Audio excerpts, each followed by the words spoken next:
Bakit kailangan malakas mag-usap? Diyos ko, dahay! Nakiusap naman ako na huwag kayo maingay.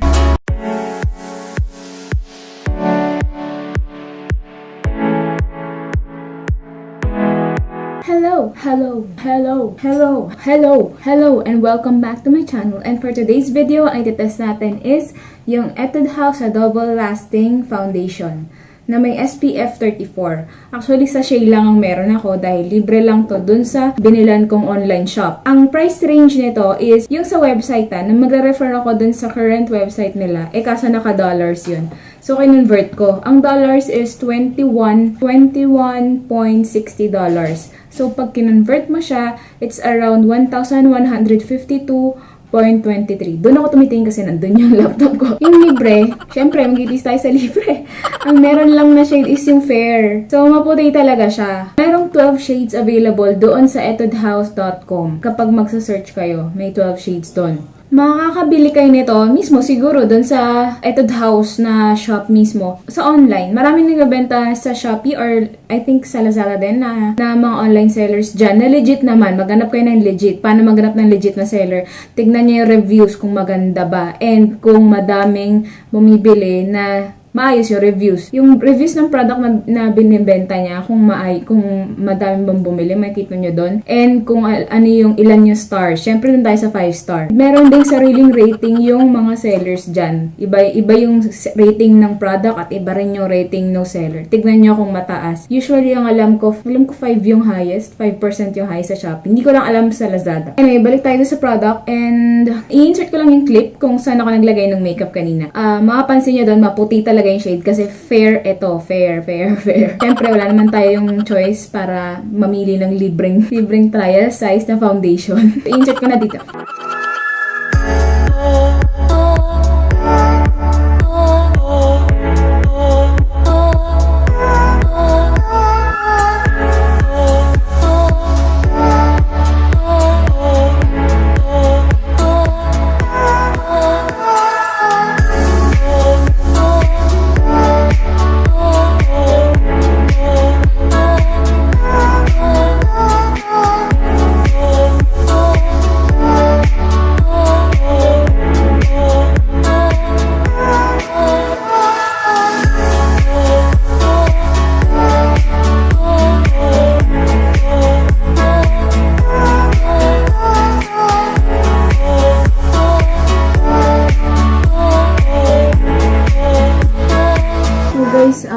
First layer, hindi siya ganong nag-cover up. Kita pa rin yung bump and impurities ng mukha ko. At hindi para sa akin yung shade na to. And this is fair.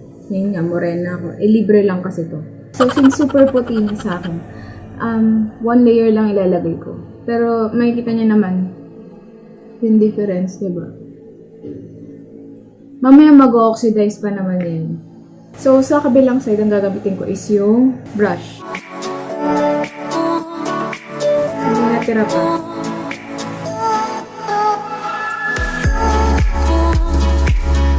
Mas madaling i-blend yung gamit ang beauty blender kapag ka dito lang sa mga malapit na sa hairline. Pero mas maganda yung application nito dito sa kesa yung dito. Kaya naglagay pa ako ng isa pa kasi hindi ganun kumantay. Mas okay kasi yung dito. Yan. Dewy yung finish.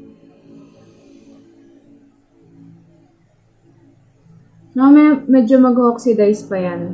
Maputi talaga siya sa mukha ko for now. Para mas lalong mag-blend in yung shade ng foundation, maglalagay ako ng bronzer.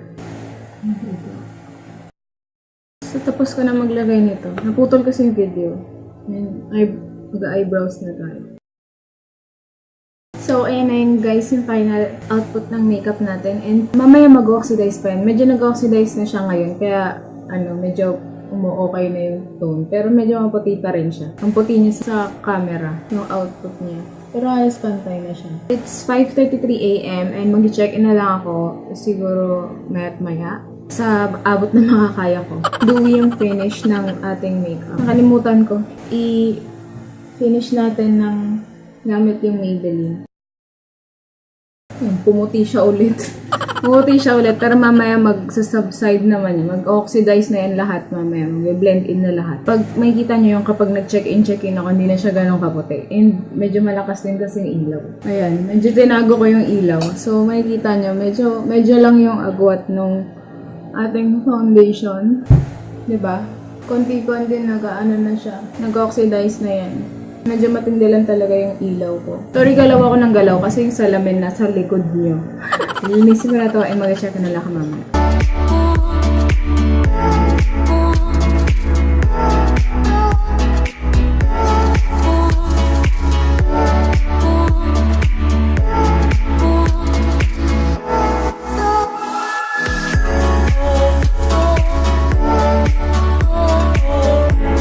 Hi guys, and ngayon ay 6:26 na ng gabi and kakabalik ko lang galing office. I'm sorry kung super ingay doon sa labas kasi katabi ko lang yung kusina. Maririnig niyo yung faucet tumaandar.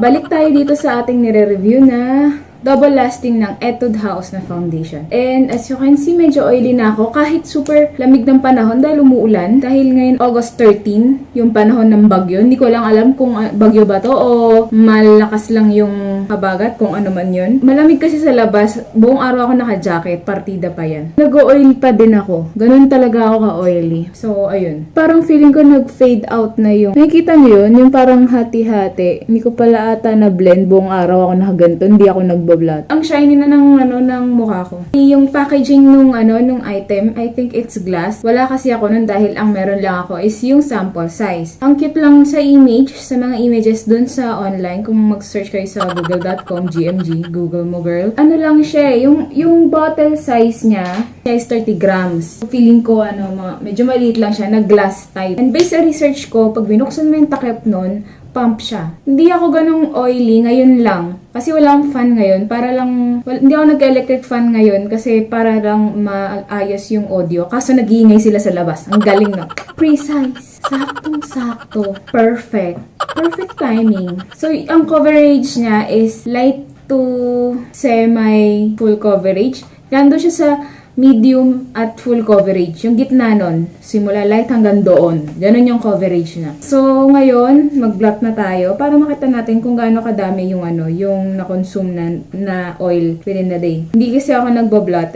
Reminder lang, if ever bago kayo nanonood, hindi ako nagbablot buong araw para makita natin yung full potential, maximum capacity ng isang foundation or any item na nire-review natin. So, meron ako ditong puting blotting sheet. Okay, ito, meron tayong puting blotting sheet from Victoria's Secret and mag-start na ako mag-blot. So guys, ito na yung pinaka nakuha. Yan. Alam nyo, kung napanood nyo yung mga previous reviews ko with foundations, mas marami tong transfer ng may kulay ng foundation dito. Kasi yung previous, wala na eh. Wala siya. Ang transfer lang ng mga previous na tinest nating BB cream and foundations is yung oil. Pero ito, meron siyang kasamang color ng foundation. Hindi siya transfer proof, nagta-transfer siya. Nag-fade na yung coverage ng foundation. Kahit buong araw ang lamig, hindi ko siya naramdaman na oily. Ngayon lang kasi ako tumingin sa salamin. Kasi kahit nag-CR ako sa office, hindi ako tumingin sa salamin. Kaya madalas haggard ako eh. Hindi rin siya mabigat sa mukha na hindi siya yung thick na parang feeling mo ang sarap tanggalin.